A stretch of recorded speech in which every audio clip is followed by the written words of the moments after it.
Amém. A gente louva o Senhor por cada criança que está chegando. É presente de Deus para nós.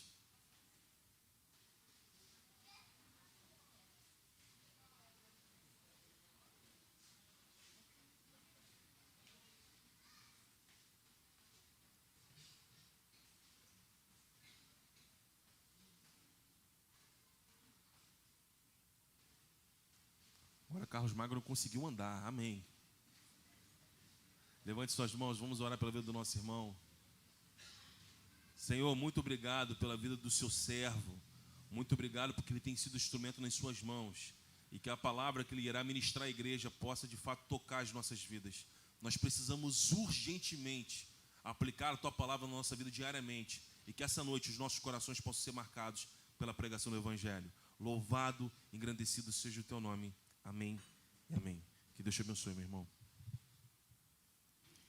Você passa a semana toda, né? Aquela correria. Aí você pensa, ai, tanto estresse na semana, mas no domingo estou na graça. Aí você encontra trânsito dentro da igreja, no corredor. A fé é provada em todos os momentos. Amém? Antes de nós partirmos aos finalmente, aí ao ápice do culto do Senhor, que é ouvir o Senhor, na nossa alimentação direta da palavra, te convido a abrir o livro de 2 Reis. 2 Reis. Eu estudei, então, para te ajudar, é depois de 1 Reis.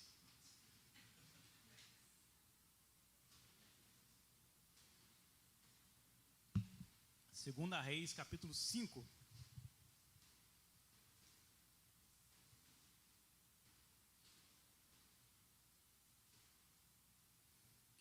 Foi? 2 Reis, capítulo 5.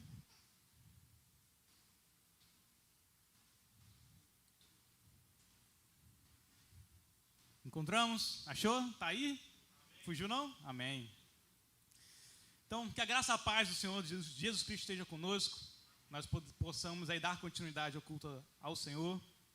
Antes de nós lermos as Escrituras, os capítulos propostos para hoje, eu quero te esclarecer, antes de tudo, que o capítulo 5, ele vai citar 2 reis, um da Síria, né? Hoje nós conhecemos, às vezes aparece os noticiários na Síria, também conhecido como a terra de Arã. Então vai aparecer também o rei de Israel, da época. Vai aparecer uma figura que não era de Israel, uma pessoa conhecida. E vai aparecer também uma pessoa conhecida que era de Israel. No caso, Naamã, que alguns já devem conhecer, de algumas canções infantis, e de Gease. E eles partem de lugares diferentes e terminam em lugares diferentes. Mas nós não vamos falar sobre Gease hoje, por conta do tamanho do capítulo. Nós leremos aí do capítulo 5, do versículo 1 até o versículo 17. Mas por fidelidade às Escrituras e prioridade educacional, eu preciso te esclarecer desse detalhe central do capítulo 5 de 2 Reis. Ok? Nós vamos ler estes 17 versículos, nós vamos orar para que o Espírito Santo fale poderosamente aos nossos corações. Afinal de contas, estamos aqui ansiosos para que Deus fale conosco. E então iremos expor o texto. Ok? Então o versículo 1, na versão da Nova Almeida atualizada, ela começa assim o texto. Naamã, comandante do exército do rei da Síria, era grande homem diante do Senhor e de muito conceito, porque por meio dele o Senhor tinha dado a vitória à Síria. Ele era herói de guerra, porém sofria de lepra. Tropas saíram da Síria e da terra de Israel, levaram cativo uma menina que ficou a serviço da mulher de Naamã. Um dia, a menina disse à sua senhora: quem dera o meu senhor estivesse na presença do profeta que está em Samaria. Ele o curaria de sua lepra. Então, Naamã foi contar isso ao seu senhor, dizendo: assim falou a jovem que é da terra de Israel. O rei da Síria respondeu: vá, eu enviarei uma carta ao rei de Israel. Então Naamã partiu e levou consigo 340 quilos de prata, 72 quilos de ouro e 10 mudas de roupa. 6. Levou também ao rei de Israel a carta que dizia: tão logo esta carta chegar a você, saiba que eu lhe enviei Naamã, meu servo, para que você o cure de sua lepra. 7. Quando o rei de Israel acabou de ler a carta, rasgou as suas roupas em sinal de medo e disse: por acaso sou Deus com poder de tirar a vida ou dá-la, para que este envie a mim um homem para eu curá-lo de sua lepra? Como vocês podem notar e ver, ele está procurando um pretexto contra mim. Mas quando Eliseu, homem de Deus, ouviu que o rei de Israel havia rasgado as suas roupas, mandou dizer ao rei: por que o Senhor rasgou as suas roupas? Deixe-o vir a mim, e ele saberá que há profeta em Israel. 9. Então Naamã foi com os seus cavalos e os seus carros, e parou à porta da casa de Eliseu. Eliseu lhe mandou um mensageiro dizendo: vá e lave-se 7 vezes no Jordão, e a sua carne será restaurada, e você ficará limpo. Mas Naamã ficou indignado, se foi, dizendo: eu pensava que ele certamente sairia para falar comigo, ficaria em pé, invocaria o nome do Senhor, seu Deus, passaria a mão sobre o lugar da lepra e restauraria o leproso. Por acaso não são Abana e Farfar, rios de Damasco, melhores do que todas as águas de Israel? Será que eu não poderia me lavar neles e ficar limpo? Deu meia volta e foi embora muito irritado. Então os seus oficiais se aproximaram e lhe disseram: meu pai, se o profeta tivesse dito alguma coisa difícil, por acaso o Senhor não faria? Muito mais agora que ele apenas disse: lave-se e você ficará limpo. 14. Então Naamã desceu e mergulhou no Jordão 7 vezes, conforme a palavra do homem de Deus. E a sua pele se tornou como a pele de uma criança, e ficou limpo. Depois ele voltou ao homem de Deus. Ele e toda a sua comitiva veio, pôs-se diante dele e disse: eis que agora reconheço que em toda a terra não há Deus, a não ser em Israel. E agora, por favor, aceite um presente deste seu servo. Porém ele respondeu: tão certo como vive o Senhor, em cuja presença estou, não aceitarei nada. Naamã insistiu com ele para que aceitasse, mas ele recusou. Então Naamã disse: se você não quer, então peço que seja permitido a este seu servo levar 2 mulas carregadas de terra, porque este seu servo nunca mais oferecerá holocausto nem sacrifício a outros deuses, a não ser ao Senhor. Oremos. Senhor Deus, reforçamos e declaramos nossa total dependência do Espírito Santo.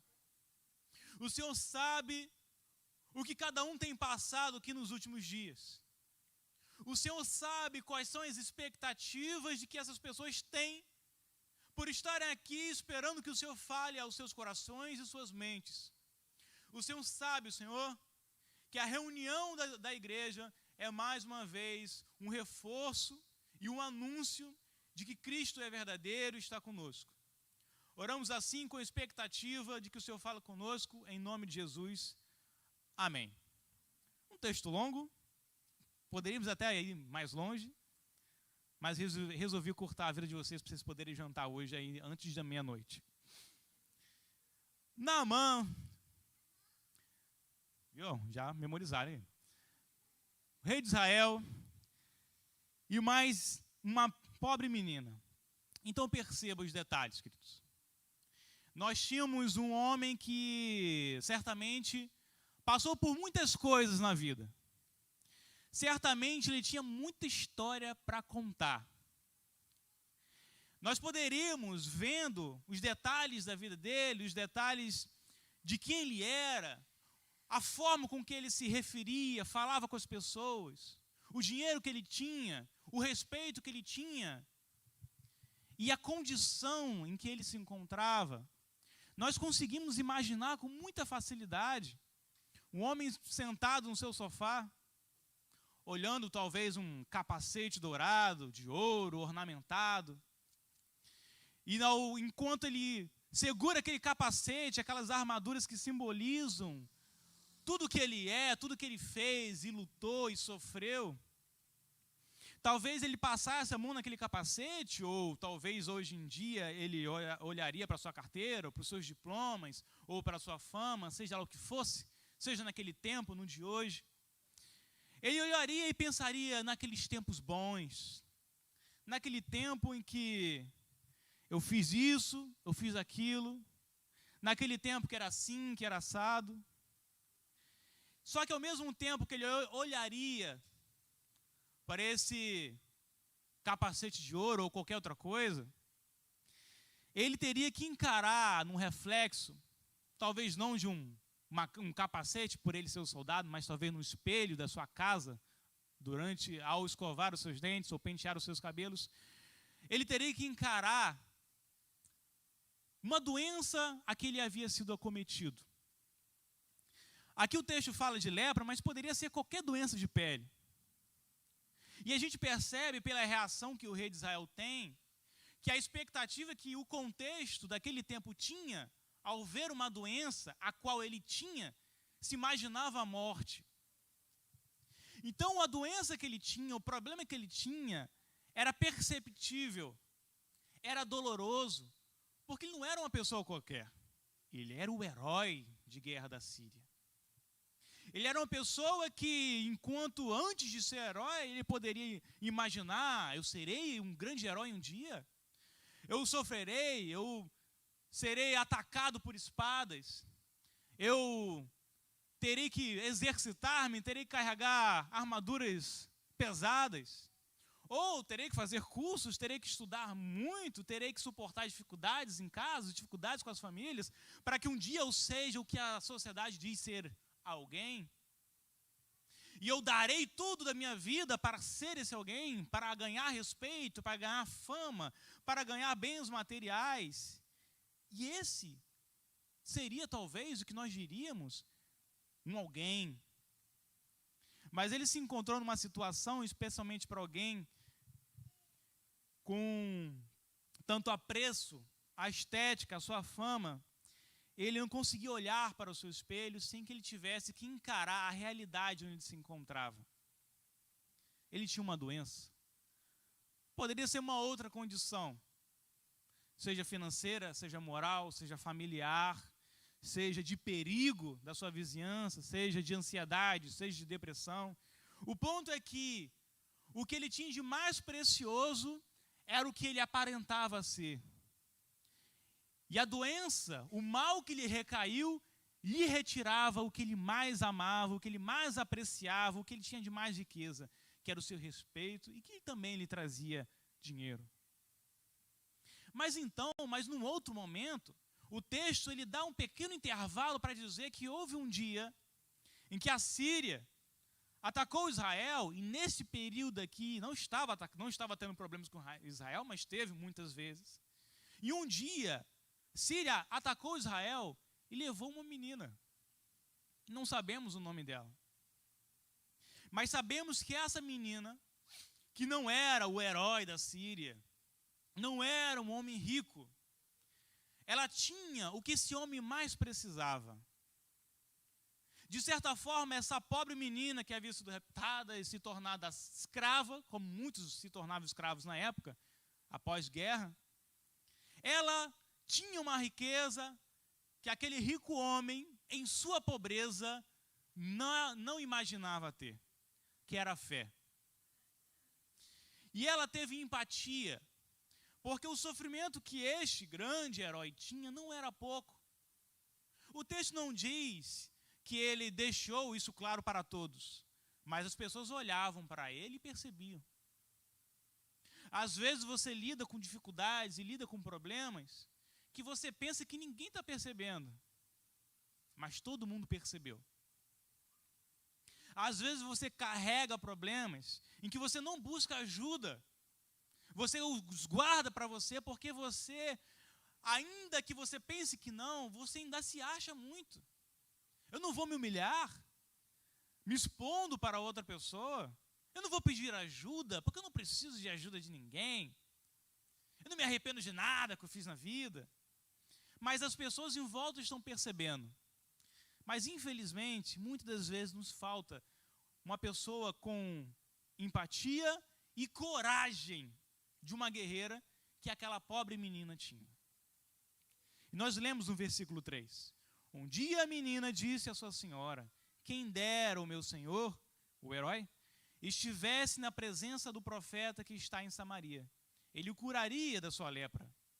No 4, então Naamã foi contar isso ao seu senhor, dizendo: assim e assim falou a jovem que é da terra de Israel. Ele poderia não estar acreditando muito daquilo, mas ele estava desesperado. Ele procuraria e usaria todo o seu dinheiro e sua fama para conquistar o que ele queria. Ele estava movido, crente, acreditando fielmente de que tudo aquilo que ele fez com as suas mãos daria a solução que ele precisava.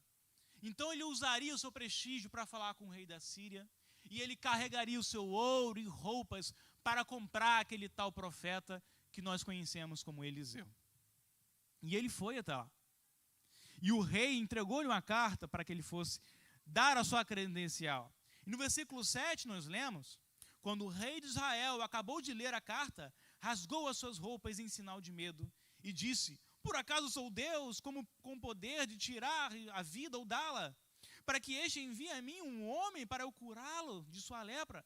Como vocês podem notar e ver, ele está procurando um pretexto contra mim. Aquele homem não tinha coragem daquela menina. Esse rei de Israel não tinha coragem daquela menina. Ele logo teve medo de arranjar problema com a Síria. Então aquele homem que deu tudo da sua vida por seus bens materiais, pelo seu respeito na sua sociedade, ele acreditou provavelmente, ao perceber que lhe recaiu um mal, ele pensou: com isso eu tenho esperança, com meu dinheiro eu tenho esperança, com as minhas próprias mãos eu tenho esperança. E é por isso que nós nos enchemos de medo, ansiedade, preocupações, porque nós acreditamos que conseguiremos tudo com as nossas mãos, quando na realidade sequer nossas mãos nós poderíamos ter se não fosse Deus. Mas ele teve sua esperança renovada, ele usou o seu respeito, sua fama. O rei da Síria lhe entregou uma carta em próprias mãos e ele pensou: agora eu vou encontrar a solução. Agora eu vou resolver meu problema. Agora o meu novo sonho de recuperar a minha aparência, recuperar a minha saúde, de escapar da morte será. Mas ele se deparou com um grande homem, um grande rei, de um grande reino que morreu de medo. E esse medo desse tal grande homem, que poderia ter muitas soluções, que com certeza resolveria os problemas de cada um, não iria resolver o problema dele. Nosso mundo muitas das vezes cai, desaba, porque nós pensamos: a solução para o meu problema vai vir no resultado do exame médico que vai vir na semana que vem. E às vezes o resultado não vem bom. Nós pensamos: eu gostaria de viajar com a minha família, eu gostaria de pagar melhor minhas contas. Essa solução virá quando eu conseguir esse emprego nesse lugar. E nós conseguimos o emprego e ainda continua faltando alguma coisa na nossa planilha financeira.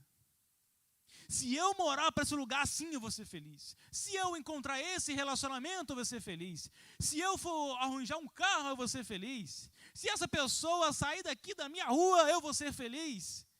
E tudo isso acontece e nós continuamos buscando uma felicidade superior numa condição inferior e nós continuamos dando voltas e mais voltas, e nos perguntando. Nós ainda ousamos perguntar: Deus, há quanto tempo continuará o meu sofrimento? Há quanto tempo? Porque eu não sinto a presença de Deus? Porque eu não tenho vontade de orar? Porque parece que eu sei que Deus sabe de tudo, tem tudo no seu controle, mas parece que isso não é suficiente para mim? Porque nós continuamos buscando coisas que são insuficientes. Mas talvez um grande rei resolveria seu problema. Talvez muito dinheiro vai resolver meu problema. Talvez a fama, o respeito resolverá meu problema. Coisas terrenas não resolverão coisas superiores. Precisamos entender isso. Mas a história não terminou. No versículo 8 nós lemos: mas quando Eliseu, homem de Deus, ouviu que o rei de Israel havia rasgado as suas roupas, mandou dizer ao rei: porque o Senhor rasgou as suas roupas? Deixe-o vir a mim, e ele saberá que há profeta em Israel. Então Naamã foi com seus cavalos e os seus carros e parou à porta da casa de Eliseu. E Eliseu fez o quê? Lhe mandou um mensageiro, dizendo: vai, lave-se 7 vezes no Jordão, e a sua carne será restaurada. Você ficará limpo. Mas Naamã ficou indignado. E se foi dizendo: eu pensava que ele certamente sairia para falar comigo, ficaria em pé, invocaria o nome do Senhor, seu Deus, passaria a mão sobre o lugar da lepra e restauraria o leproso. Por acaso são Abana e Farfá, rios de Damasco, melhores do que todas as águas de Israel? Será que eu não poderia me lavar neles e ficar limpo? Deu meia volta e foi embora muito irritado. Uma pausa. Primeiro você tem que entender, né, que Abana e Farfá eram rios que ficavam em Damasco. E Damasco ficava onde? Na Síria. Né? Era como se você morasse, não sei, no centro de São Gonçalo e ele dissesse para você ir lá para o centro de Alcântara, e aí se chegasse lá ele dissesse: olha, você vai encontrar que você precisa no Atacadão. Aí ele pensa: pô, mas Atacadão tem lá no centro de São Gonçalo, você me fez andar até aqui? É basicamente essa indignação que ele teve. Mas o ponto é que, olha que coisa interessante. Ele saiu de casa, ele saiu da Síria para um reino que não era lá muito amigo. Ele te deu de cara com um rei medroso que aí já tirou a esperança dele. Mas a esperança se renovou novamente porque um tal de Eliseu, profeta, discípulo daquele tal de Elias, lhe mandou um mensageiro. Peraí, um mensageiro? Eu? Um herói de guerra? Não foram esses planos que eu trouxe, que eu construí. Não foi aí que eu achei que eu ia encontrar a solução. Para que eu vou seguir por esse caminho? Para que eu vou acreditar em algo que para mim não parece fazer sentido? Porque eu, fulano, João das Couves, Magno, João, José, seja lá qual o nome, seja o nosso, tracei na minha cabeça que a solução virá desse jeito. Mas se as coisas não aparecem assim, eu fico irritadinho, eu fico chateado, quero nem orar, quero nem me reunir com os irmãos da igreja, fico estressado, tenho nem paciência para falar com ninguém, porque eu, ser humano, tive uma ideia melhor do que Deus. Não será através disso que eu vou encontrar a solução. Então ele ficou indignado. Mas aí, né, os servos dele, que se referem a ele como pai, né, mas é em razão dele ser o Senhor, ser o chefe deles, eles disseram: se esse tal profeta não tivesse mandado você fazer uma coisa difícil, você não teria feito? Porque é simples, você não vai fazer? Você espera soluções mirabolantes. Você espera um anjo chegar do céu com um recadinho dourado para você, te trazendo soluções. Se eu tenho algo simples, não. Tem que ser algo mirabolante, fogos de artifício. Às vezes nós damos tantas voltas, sofremos tanto, você já passou pela experiência de você dar voltas e voltas e voltas na vida, e depois de muitos anos você voltar para o mesmo lugar, e você parar para pensar: por que eu não encontrava suficiência em Deus nesse contexto? Outro dia eu estava em casa, e a minha esposa Rebeca estava fazendo uma lavagem nasal, né? Saindo rios não posso entrar em muitos detalhes, né? Alguém pode ter um estômago fraco, né? Da pequena narina de meu filho, né? Bento. E eu estava observando aquele momento que, em um certo momento, uma certa segundo lá, eles estavam rindo. E eu estava assim observando. E eu estava imaginando como seria a minha vida sem eles. E aí, Rebeca olhou para mim, né? Não sei se ela pensou que poderia estar acontecendo algum caso de flatulência, mas ela olhou para mim querendo entender, né, por que uma pessoa, né, estava parada aparentemente sem fazer nada, olhando, né? E eu estava explicando para ela de que é muito comum, não precisa ter muita fé para nós sabermos que às vezes nós só damos valor para as coisas que depois que nós perdemos. E nós esquecemos de ver a graça de Deus nas coisas simples. A coisa simples, parece que a palavra simples, ela carrega algo de baixo valor. Ter a minha esposa, meus filhos, simples. Uma casa, um teto para ficar, simples.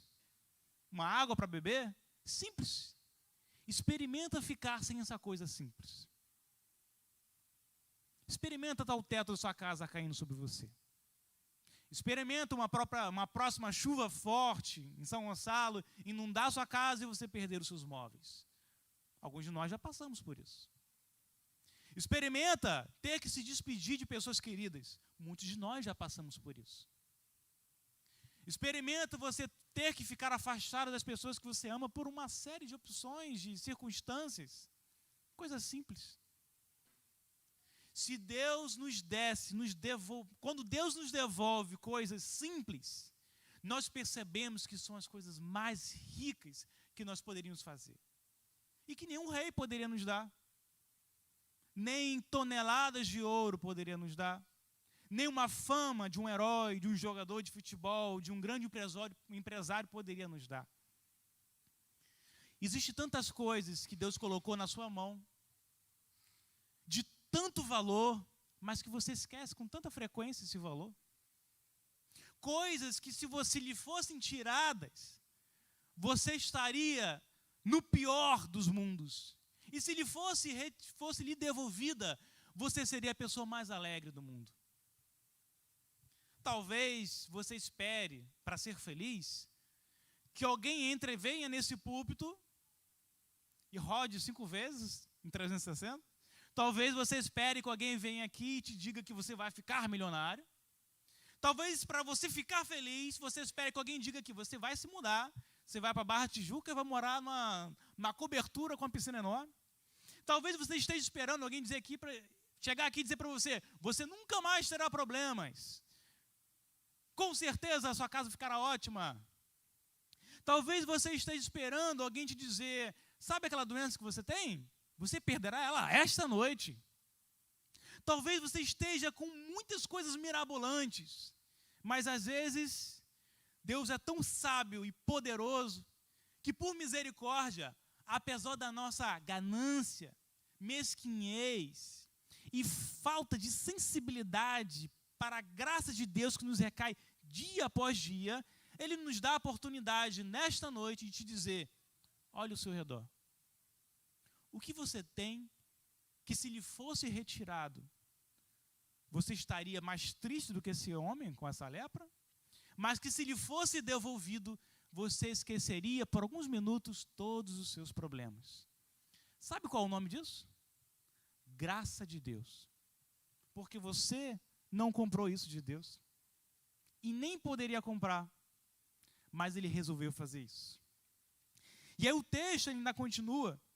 No versículo 13 nós lemos assim: então seus oficiais se aproximaram e lhe disseram, meu pai, se o profeta tivesse dito alguma coisa difícil, por acaso o Senhor não faria? Muito mais agora que ele apenas disse, lave-se e você ficará limpo. Então Naamã desceu e mergulhou no Jordão 7 vezes, conforme a palavra do homem de Deus, e a sua pele se tornou como a pele de uma criança e ficou limpo. Depois ele voltou ao homem de Deus. Ele e toda a sua comitiva veio, pôs-se diante dele e disse, eis que agora reconheço que em toda a terra não há Deus a não ser em Israel. E agora, por favor, aceite um presente deste seu servo. Porém, ele respondeu: tão certo como vive o Senhor, em cuja presença estou, não aceitarei nada. Naamã insistiu com ele para que aceitasse, mas ele recusou. Essa é uma das cerejas desse bolo. Ele veio com sua fama, ele veio com o seu respeito pela sociedade, mas ele não serviu, ele foi recebido por um mensageiro. Mas agora ele foi recebido por Eliseu. E ele queria dar um presente, mas Eliseu recusou. Em outros momentos, ofertas e presentes foram aceitas, mas agora não foi aceita. E esse dinheiro que ele trouxe era muito dinheiro. Era muito dinheiro. Talvez fosse o dinheiro dele todo. Mas Eliseu recusou. Sabe por quê? Para que mais uma vez fique claro para você e para mim, a esperança, a solução vem de Deus, não vem dos seus planos humanos. Vez ou outra, Deus iluminará nos seus planos para que você se achegue a Ele. Mas no final das contas é sempre Deus. No final das contas é nele que você vai depositar a confiança. É nele que você vai depositar a esperança. É nele que você deve esperar todas as coisas. É nele que você deve exultar e adorar a Deus. Mas nós temos um problema muito grande. Assim como a arrogância, o orgulho desse homem, dia após dia, nós pecamos. E o nosso pecado, desde o Éden, nos afasta de Deus, nos afasta da manifestação de Deus, nos atrapalha a viver o melhor de Deus, a enxergar melhor, a ouvir melhor, a amar melhor, a trabalhar melhor, para que as feridas sejam mais leves e o jugo seja mais suave. O problema do mundo que nós vemos ao redor, nós pensamos, caramba, Deus existe, o mundo está muito mal. Mas nós pensamos porque nós estamos lá pensando, olhando lá do alto, quando na realidade como pode o homem ser tão mau, estar tão ruim, mas Deus mandar o seu Filho unigênito para salvar este. E o pecado daquele que usa uma arma não mata menos do que o pecado que eu cometo na minha casa com a minha família.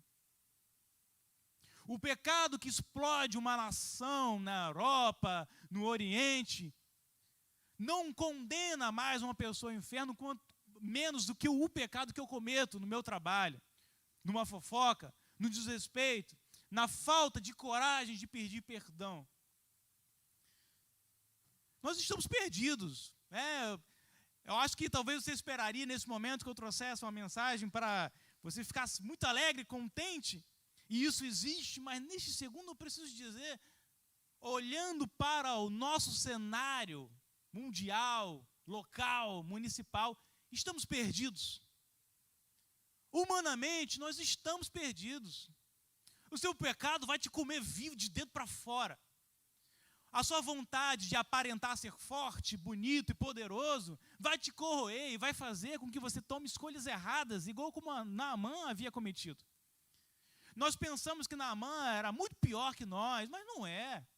Mas não é.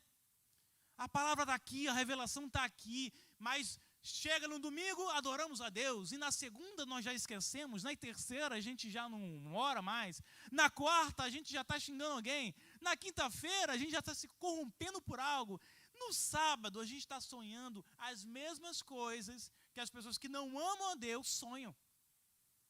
E sabe o que acontece? Deus nos dá esse sonho. E a gente cai. Porque o pior juízo de Deus que nós vemos nas Escrituras, a coisa que assim, se Deus falou, meu irmão, você sai correndo, deu ruim. É quando ele diz, ok, seja feita a sua vontade. Aí, deu ruim. O negócio está feio. E nós ficamos tão chateados quando o nosso desejo não é realizado, né? Mas em compensação, quando Deus decide que nosso desejo é que tem que ser realizado, não o dele, aí a coisa fica bem feia. Mas pela graça de Deus, alguém foi enviado. Pela graça de Deus, o pecado que o homem cometeu, Deus decidiu pagar por nós, tornando-se homem, passando por humilhação, não tendo onde dormir direito, sendo humilhado, escorraçado, desafiado, cuspido e humilhado. Não precisava. Não entra na minha cabeça como Deus pode se permitir passar por tal coisa para tirar as minhas feridas. E eu quero complicado, eu quero difícil, eu quero coisas mirabolantes, eu quero ter muitas emoções em todos os cultos, mas Deus é muito simples, muitas das vezes nós estamos passando pelo pior momento da nossa vida, e às vezes a palavra certa que o Espírito Santo traz para nós é: crê somente. É verdade, a palavra de Deus, às vezes ela tem coisas assim complexas, mas ainda assim, por incrível que pareça, Jesus é simples. Eu sou a porta, eu sou a verdade, eu sou o caminho.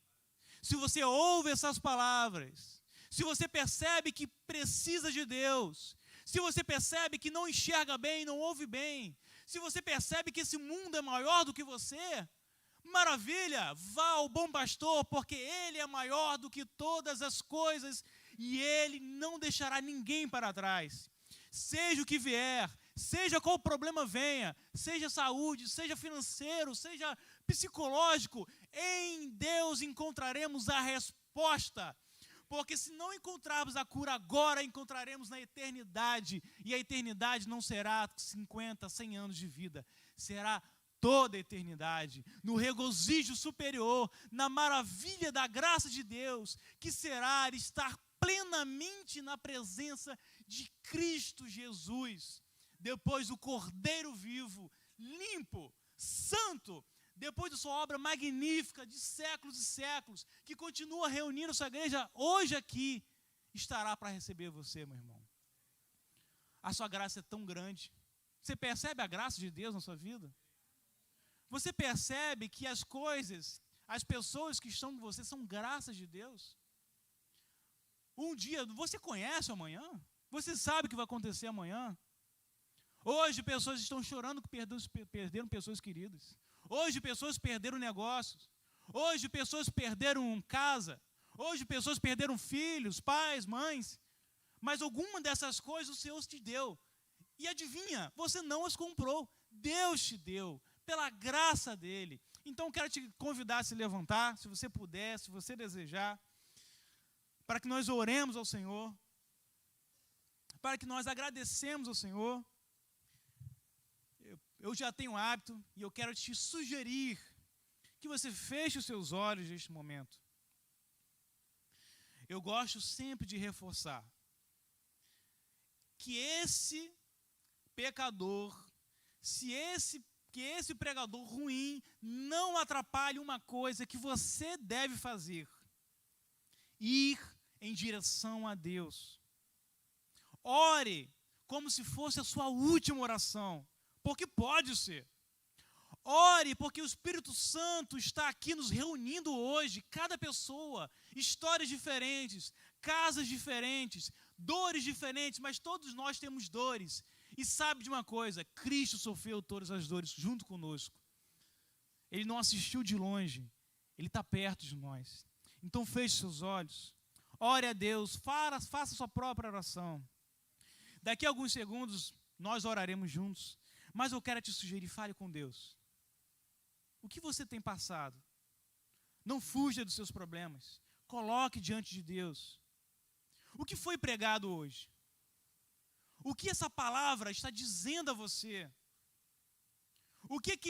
Quais foram os erros de Naamã que você deve evitar? Qual foi a graça de Deus que Deus está revelando na sua vida, não na minha, não da pessoa que está do lado? Ore ao Senhor, eu vou ficar em silêncio. Nesses próximos segundos eu quero sugerir que você ore ao Senhor, porque eu não posso fazer isso por você. Oremos.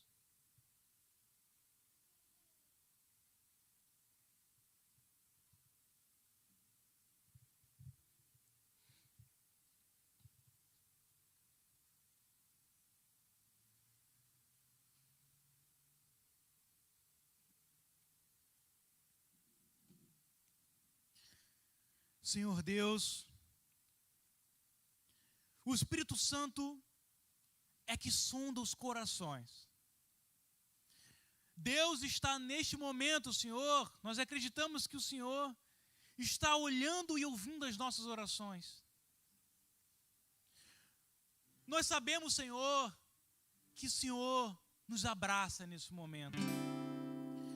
Nós sabemos, Senhor, que o Senhor está nos lembrando que existe alguém grande que nos ama.